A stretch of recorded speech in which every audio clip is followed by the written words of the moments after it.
Hitler's rise to power, the 9/11 attacks, the government forcing everyone to eat fish?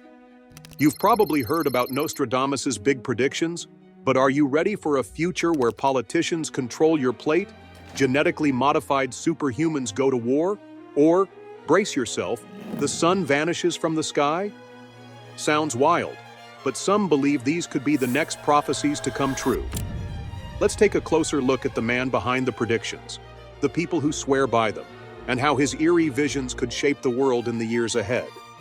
But before we dive into his future forecasts, like a fishy dystopia straight out of Orwell's 1984, we need to talk about who Nostradamus was, what he did, and why some insist he really could see the future.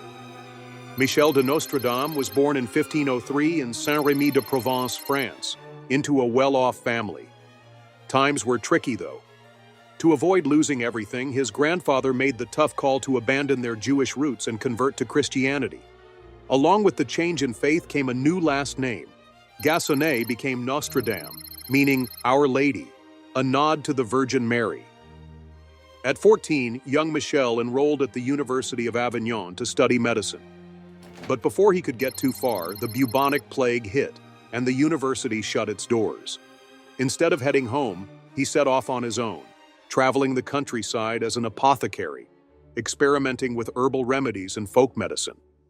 Between 1522 and 1529, he enrolled at the University of Montpellier to complete his medical training, though things got a little messy. Nostradamus had a deep fascination with astrology, which didn't sit well with the Catholic priest teaching at the university. In fact, they tried to kick him out when they discovered his past as an apothecary. Some sources say they succeeded, while others claim he managed to stay and get his medical license, though that wasn't quite the same as a full medical degree. Fast forward about 30 years to 1550, and Michel de Nostradamus, already well on his way to becoming a widely known figure, decided it was time for a rebrand. He Latinized his name for the first time in print, transforming into Nostradamus when he published his first almanac. This marked a new chapter in his life, where his growing interest in astrology and the occult started to take center stage. Yet, despite diving deep into mystical realms, Nostradamus remained a Christian, though not one to shy away from voicing his opinions. In the 1530s, his outspoken criticisms of the church led to serious consequences. He was accused of heresy, a charge that in those days could spell disaster. This put him in a rather precarious position, especially given the church's power at the time. However, despite the challenges, Nostradamus never fully abandoned his faith. On his deathbed, he reaffirmed his Christian identity, even going as far as to leave some of his wealth to religious orders as a final act of devotion. Being accused of heresy in the 16th century was no light matter. It typically resulted in severe punishment. In fact, many who were accused faced imprisonment, excommunication, or worse. Realizing the danger he was in, Nostradamus opted for a more sensible course of action. He fled. His escape took him across Europe, spending time in Italy, Greece, and Turkey. During this period, he immersed himself in the cultures and ideas of the regions he visited, particularly exploring more occult traditions. This exposure likely played a significant role in deepening his fascination with astrology, alchemy, and other mystical practices that would later define his body of work. By 1547, Nostradamus felt the political climate had shifted enough for him to return to France. He resumed his work as a healer, particularly treating victims of the plague in the southern regions of the country. His reputation as a skilled physician had preceded him, and his services were in high demand. It was also during this period that he met Anne Ponsard, a wealthy widow, and the two quickly married. Together they had 6 children, marking a period of relative stability in his personal life. Nostradamus, now settled, turned his attention back to writing. Among his works during this time was a translation of Roman physician Galen's medical writings, which showcased his ongoing interest in medicine. He also penned Traité de Fardamont, a book that dealt with cosmetics and the art of food preservation. These works, while practical, still reflected his broad intellectual range, spanning both the scientific and the more esoteric. However, even as he explored the practical side of medicine, Nostradamus was becoming increasingly absorbed by the mystical side of his mind. He began to claim that through hours of deep meditation, He could enter a trance-like state that allowed him to glimpse visions of the future. These visions, he believed, were a source of the prophecies that would eventually make him famous. From these trances, Nostradamus began writing down his most famous predictions, which would go on to shape his legacy for centuries to come. Despite the fact that his prophecies have been interpreted by many as predictions of cataclysmic events, Nostradamus himself never saw himself as a prophet in the traditional sense. He considered himself first and foremost a scientist, albeit one who dabbled in the mystical arts. Between 1549 and 1550, he wrote his first almanac, blending astrology, mysticism, and meditation to predict the weather and celestial events. What was truly remarkable about these early almanacs was the accuracy of many of Nostradamus's forecasts. His predictions about the weather were often surprisingly precise, leading to farmers and merchants using his almanacs as a guide for planning their activities, including travel routes and crop planting schedules. This practical aspect of his work helped cement his reputation and expand his audience, propelling him further into the public eye. As the years went on, Nostradamus continued to write and publish almanacs, and his prophecies grew both in number and scope. His writings began to cover a wider range of topics, from the fate of nations to celestial phenomena, and each new almanac seemed to deepen his mystique.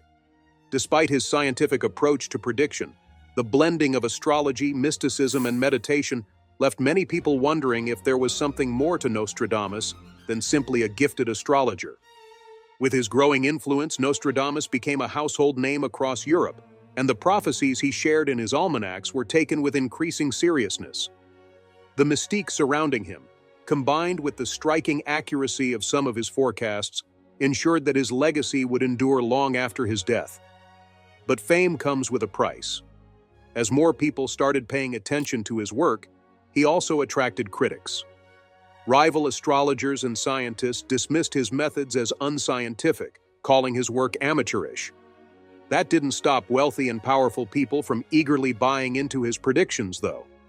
In 1555, he published what many consider his greatest work, Les Prophéties.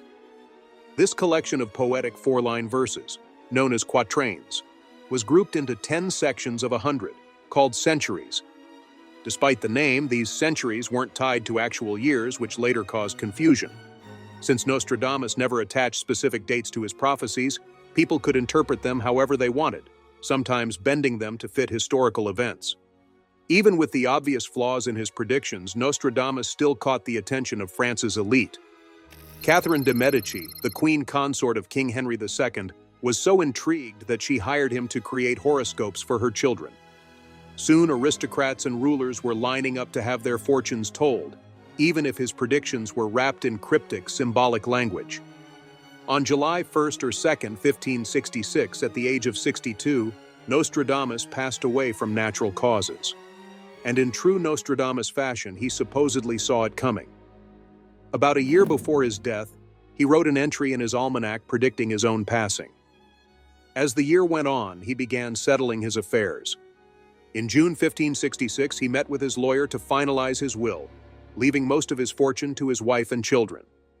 Then, on the evening before he died, his secretary, Jean de Chavigny, claimed Nostradamus told him, "You will not find me alive at sunrise." Sure enough, the next morning he was found dead in his bed. Before we dive into Nostradamus's prophecies for our own future, let's take a look at some of his past predictions that may have already come true. Understanding how his quatrains have been interpreted over time will help us make sense of what could be waiting for us in the years ahead. We'll even give you a chance to guess the historical event linked to each quatrain. But fair warning, some of them are easier to figure out than others. Historical event 1. The Great Fire of London. The blood of the just will be lacking in London, burnt up in the fire of 66. The ancient lady will topple from her high place, many of the same sect will be killed. Many Nostradamus interpreters link this quatrain to the Great Fire of London. On September 2nd, 1666, a small fire broke out in Thomas Farriner's bakery on Pudding Lane. What started as a minor blaze quickly spread through the city's tightly packed wooden buildings. The fire raged for 3 days, consuming around 373 acres within London's walls and another 63 acres outside them. By the time it was over, roughly 13,200 houses and 87 churches had been reduced to ashes. The line "burnt up in the fire of '66" makes this prophecy stand out, as it directly references the year the disaster occurred. Some also believe the blood of the just could symbolize the millions of flea-ridden rats that perished in the flames, rats that had previously helped spread the Black Death. Whether coincidence or prediction, this one certainly feels on point. Historical event: the French Revolution. Songs, chants, and demands will come from the enslaved held captive by the nobility in their prisons. At a later date, brainless idiots will take these as divine utterances. This quatrain is often linked to the French Revolution of 1789. It all kicked off when the people of France, long oppressed by the nobility, finally had enough. The revolution began with the storming of the Bastille, a notorious fortress-turned-prison. Many believe the enslaved represents the common folk rising up against their aristocratic rulers. As for the brainless idiots, some suggest this could refer to the 17,000 people executed by guillotine during the Reign of Terror. The revolution turned into chaos, with radical leaders sentencing thousands to death in the name of liberty. Whether Nostradamus foresaw this bloodbath or just made a lucky guess, his words seem eerily fitting. Historical event: Louis Pasteur and germ theory. The lost thing is discovered, hidden for many centuries. Pasteur will be celebrated almost as a godlike figure. This is when the moon completes her great cycle, but by other rumors, he shall be dishonored. This quatrain stands out because it actually names a person, Pasteur. Most believe it refers to Louis Pasteur, the 19th century French chemist and microbiologist who revolutionized science.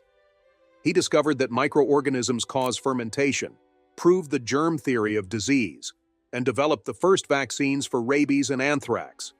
His breakthroughs in pasteurization and medicine earned him worldwide recognition. However, the last line, "by other rumors, he shall be dishonored," may point to a controversy that surfaced in 1995.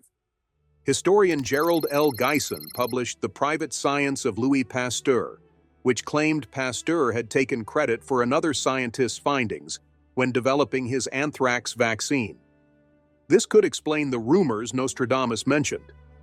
That said, Pasteur is a fairly common last name in France, so it's possible Nostradamus simply got lucky. Or maybe he played the odds, betting that someone with that name would eventually make history. Either way, the prediction is fascinating. Historical event 4: Adolf Hitler and World War II.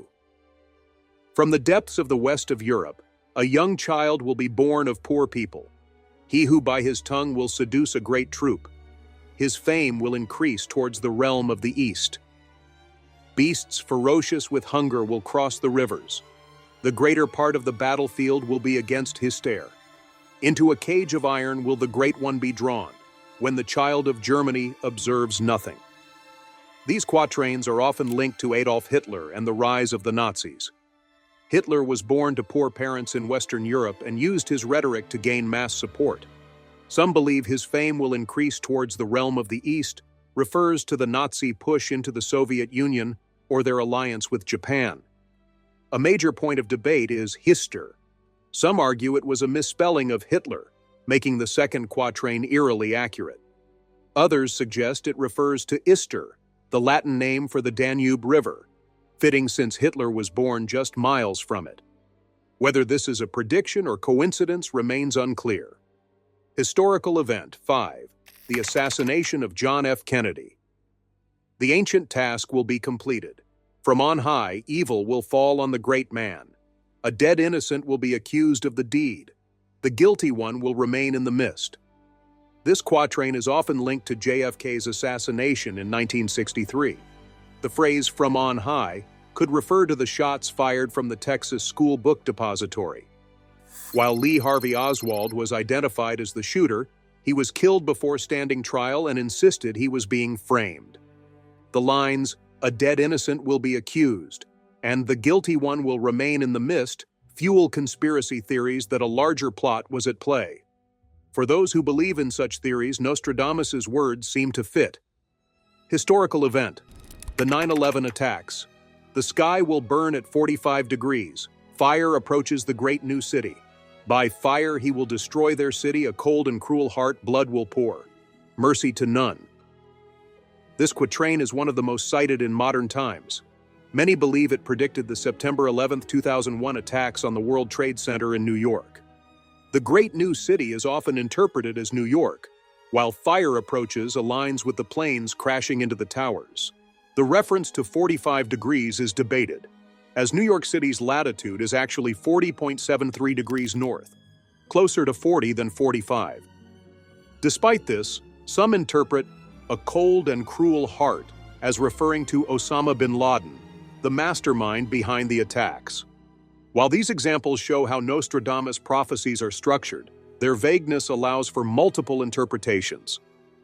Now let's explore predictions that have yet to come true and what they could mean for humanity's future. Unfortunately, Nostradamus rarely made positive predictions. Most of his prophecies warn of war, disasters, or doomsday events. One of Nostradamus's most discussed quatrains for 2024 hints at a potential conflict between two global powers. Red adversary will become pale with fear, putting the great ocean in dread. Many believe red adversary refers to China, while great ocean could suggest a Pacific-based conflict involving NATO. While vague, rising tensions in the region make this an unsettling possibility. Climate change is another recurring theme in Nostradamus's predictions. One quatrain states, "The dry earth will grow more parched, and there will be great floods when it is seen." With 2023 being the warmest year on record bringing wildfires and flooding, many fear 2024 will see worsening climate disasters. Another chilling prediction suggests Pope Francis may die in 2024. The related quatrain reads, "Through the death of a very old pontiff, a Roman of good age will be elected. Of him it will be said that he weakens his see, but long will he sit and in biting activity." At 88 years old in 2024, Pope Francis would indeed be considered very old by 16th century standards. Who the Roman of good age could be remains uncertain. Looking ahead, Nostradamus is believed to have predicted a war in 2027 that could spark a global conflict. In Century 6, he wrote, "In the islands where 5 rivers flow into one, by the crescent of the great Chirin-Selin, the fury of one man will float on the mist. 6 will escape, hidden in a load of linen." Some connect this to a war between India and Pakistan. The crescent could symbolize Islam, and the 5 rivers might refer to Punjab, a region central to tensions between the two nations. The fury of one man may suggest an aggressive leader igniting the conflict. As for Chirin-Selin, some believe it refers to Charon, the mythological ferryman of the dead, possibly foreshadowing a devastating war. The phrase, 6 will escape, could symbolize random chance, implying the war may or may not happen. While these prophecies are open to interpretation, they highlight the way Nostradamus's vague wording allows for multiple meanings. Whether his predictions for the coming years will prove true remains to be seen. A more disturbing prediction is made for 2028. This quatrain, found in century number 4 of Les Prophéties, states, "When Venus is covered by the sun, shapes will be concealed beneath its splendor. Mercury, with its fire, will expose them. They will be misused in war." Some believe this quatrain foretells the first war involving clones or genetically altered humans. The reference to planets and their associated gods is often linked to alchemy, which, in Nostradamus's time, was an early form of chemistry. While many alchemists pursued mystical goals like the Philosopher's Stone, others contributed to legitimate scientific advancements. Nostradamus saw alchemy as more than just turning metals into gold. He believed it could unlock medical knowledge, a view likely shaped by his background as a physician. Because of this, some interpreters suggest that the fire of Mercury represents breakthroughs in science and technology, possibly in genetics. With the rapid advancement of gene editing tools like CRISPR, the possibility of human genetic modification becoming mainstream is increasing. If militaries begin altering human genomes or even experimenting with cloning, it could lead to a new kind of warfare fought with genetically enhanced soldiers. While this is purely speculative, Nostradamus enthusiasts argue that his words eerily align with current technological developments. Another quatrain from Century 4 is thought to warn of science going too far, leading to a catastrophe of global proportions. Nostradamus wrote, "The sun is hidden, eclipsed by Mercury. It will take second place in the sky. Hermes will be eaten by Vulcan. The sun will be seen, pure, gleaming, and fair." At first glance, this might suggest an astronomical event, such as Mercury passing in front of the sun. However, Mercury is too small to obscure any significant portion of the sun from Earth's perspective. Many believe Mercury is instead a symbol for science and alchemy, meaning the quatrain could describe an event where scientific advancements block out the sun. One terrifying possibility is nuclear war. The first atomic explosion took place on July 16, 1945 in New Mexico, marking the beginning of the nuclear age. Today, nuclear weapons are far more powerful, and if war broke out between major nations, massive amounts of debris could be ejected into the atmosphere. This would darken the sky, making the sun take second place. To onlookers, each nuclear detonation would be up to 900 times brighter than the sun, briefly overshadowing it. In the aftermath, sunlight reaching the planet would decrease, causing temperatures to drop. This aligns with Nostradamus' description of the sun appearing gleaming and fair, but not as bright as before. Some interpret this quatrain as a prophecy of a nuclear winter, an event that could devastate the planet. Alarmingly, Nostradamus enthusiasts believe this event could occur around 2029. If the previous quatrain doesn't come true, Nostradamus has another prediction for the following year. He seems convinced that something will happen to the sun, as he writes again in Century 4. More than 11 times the moon will not want the sun, each augmenting and declining by degree, placed so low that little gold will be seen while sowing, so that after famine the discovery of the secret will be lost. This prophecy ties back to the discovery of the philosopher's stone in earlier years. However, this time, whatever breakthrough has been made will be lost.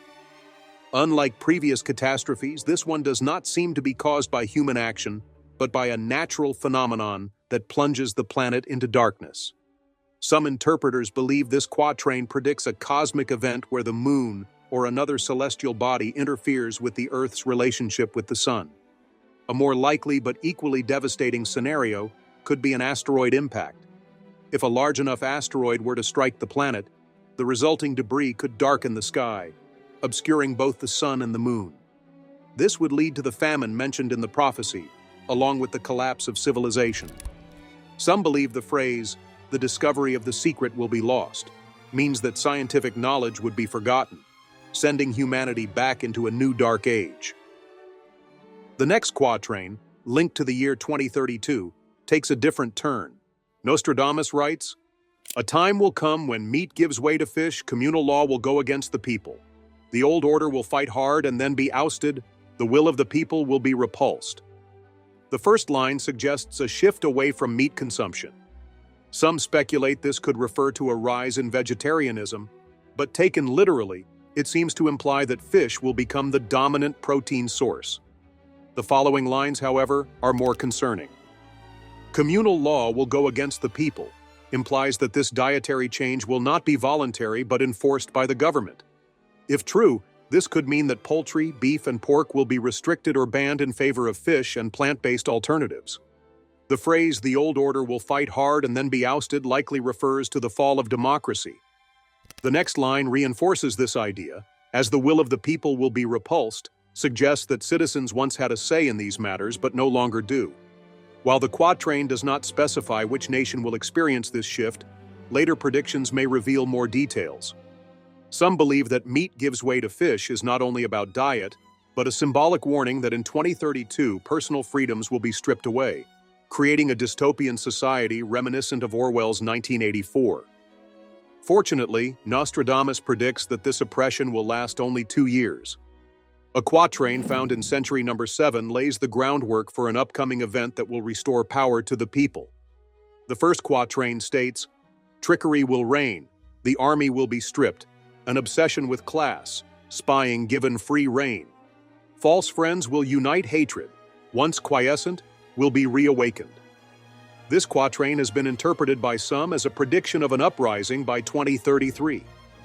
The idea is that over time, a resistance movement will form, organized through a web of spy networks working from within the oppressive regime. The phrase "the army will be stripped" is seen as a metaphor for the weakening of the military's power, perhaps through a series of strategic leaks, infiltrations, or internal divisions. The resistance would gradually weaken the dictatorship, chipping away at its foundation. The line, "an obsession with class," may suggest a society divided by inequality, fueling resentment and unrest among the people. In this context, it could be hinting at growing class tensions that spark the revolt. Meanwhile, spying given free rein could indicate an environment where surveillance and informants are rampant, either by the government or by opposing factions. These themes of espionage and betrayal add to the sense of growing unrest. The phrase "false friends will unite" seems to speak to the paradox of political alliances. Once, political factions or individuals that were at odds with one another may end up putting aside their differences for a common goal: the removal of the ruling power. This could be interpreted as a time when rival political groups, who once fiercely opposed each other, decide to unite in an effort to overthrow a regime they all deem corrupt. The final line, "hatred, once quiescent, will be reawakened," suggests that the anger or opposition that has been simmering beneath the surface for years will finally surface. This could represent a moment when public sentiment that has been quietly opposed to the government is no longer suppressed, igniting mass unrest and rebellion. This buildup of tension and eventual revolution is further explored in another quatrain from Century 2. In that quatrain, not only is a revolution predicted, but the country in which this oppressive dictatorship takes place is also identified. This suggests that the 2033 uprising, or revolution, is not merely a generalized prediction, but a more specific prophecy about the downfall of a certain nation, with France being one of the most frequently speculated countries in these interpretations. The identification of the country adds a layer of specificity, hinting at a particular place where the events described in the first quatrain will take shape. The senseless anger of the furious war will cause brothers to unsheathe their knives across the table. Driven apart, wounded, prying, the pride-driven duel will hurt France. This prediction suggests that the dictatorship enforcing strict dietary and societal regulations will rise in France. Given that Nostradamus spent most of his life in France, many of his prophecies are assumed to concern his homeland or Europe in general. On the surface, this quatrain could describe the French people reclaiming their country from an oppressive leader. However, a more ominous interpretation suggests that this series of quatrains is not about a singular dictator, but instead about the European Union. The phrase "senseless anger" could represent frustration among EU member states toward France's resistance to certain regulations. The resulting division might mirror Brexit, but on a much grander and bloodier scale. If France refuses to comply with EU mandates, internal conflict could arise, fracturing the country and ultimately leading to war. The pride-driven duel may symbolize a violent struggle for independence from the EU, which could escalate into a wider European conflict, all over policies the French people refuse to accept. These prophecies highlight an important truth. Nostradamus's predictions are vague and open to interpretation. His writings have been used to explain countless historical events, from the rise of Napoleon to the 2012 doomsday theories. And yet, the world continues to turn. In the end, Nostradamus and his prophecies should be taken with a grain of salt. If you want to predict the future, the trick is to be as vague as possible, because eventually, something will fit.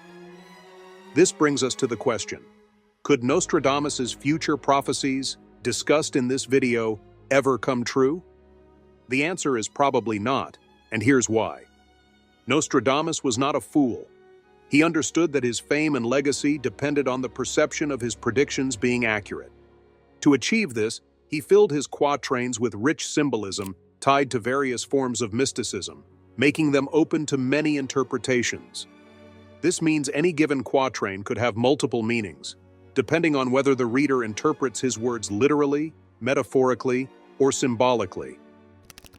The desire to seem correct at least some of the time likely pushed Nostradamus to keep his prophecies intentionally vague. This is a common tactic used by psychics, fortune-tellers, and prophets alike.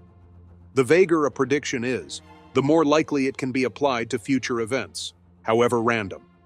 By using such ambiguity and symbolism, Nostradamus could later claim credit if an event vaguely resembles one of his prophecies, without needing to be precise in his predictions.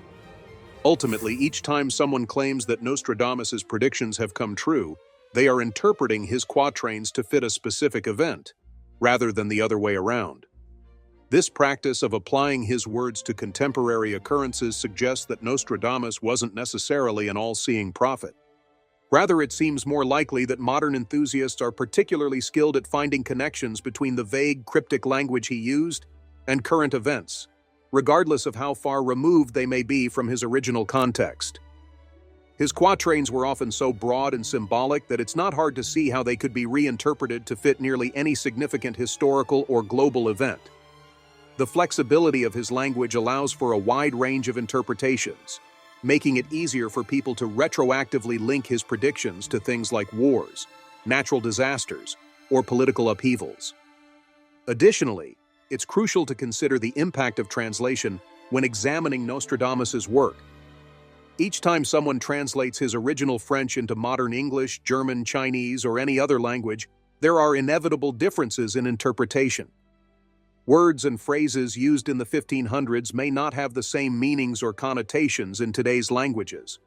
This introduces a kind of game of telephone between the past and the present, where subtle shifts in translation could significantly alter the meaning of his prophecies. As a result, what we understand today as Nostradamus's predictions may be vastly different from what he originally wrote, especially since much of his work is veiled in allegory and metaphor. These translation nuances, combined with the inherent ambiguity of his quatrains, further contribute to the fluidity with which his prophecies are applied to current events. It also shouldn't come as a surprise that many of Nostradamus's predictions revolve around natural disasters or conflicts between nations, events that are, to a large extent, inevitable. Earthquakes, volcanoes, floods, and large storms are natural phenomena that have been occurring for millennia, and they are bound to continue in the future. Similarly, the prospect of countries going to war has been a constant throughout human history. Given the recurrence of these types of events throughout history, it made sense for Nostradamus to predict them. His prophecies would naturally be seen as accurate simply because the likelihood of such disasters or conflicts occurring is so high. These are things that people expect to happen eventually, making Nostradamus's predictions seem more prescient than they may have been in reality. While Nostradamus may have written about events like an oppressive government forcing the French to change their diet, the discovery of the philosopher's stone leading to a new age of warfare, or the sun being blotted from the sky, it's important to recognize that it's highly unlikely these things will unfold exactly as he envisioned, if they happen at all. Yes, modern science and technology have given humanity the ability to modify DNA, and the threat of nuclear conflict could potentially cause global devastation. These are the kinds of advancements that people often point to when they try to draw connections between Nostradamus's vague, mystical lines and current events. However, just because his quatrains can be interpreted to align with modern developments doesn't mean he actually predicted them with any degree of certainty or precision. It's much more plausible that Nostradamus was using metaphor and allegory to discuss general themes of human conflict, discovery, and disaster, rather than giving us exact predictions of specific events. The real question becomes whether a man from the 1500s could have predicted historical and future events with such detailed accuracy, especially when considering the broad symbolic nature of his writing. While some people may believe that Nostradamus had some sort of mystical foresight, it's equally possible that his prophecies are simply the result of clever wordplay and the ability to craft statements that could be interpreted in countless ways. Ultimately, the decision of whether or not Nostradamus was a true prophet or simply a skilled wordsmith who tapped into timeless human themes is up to each individual to decide.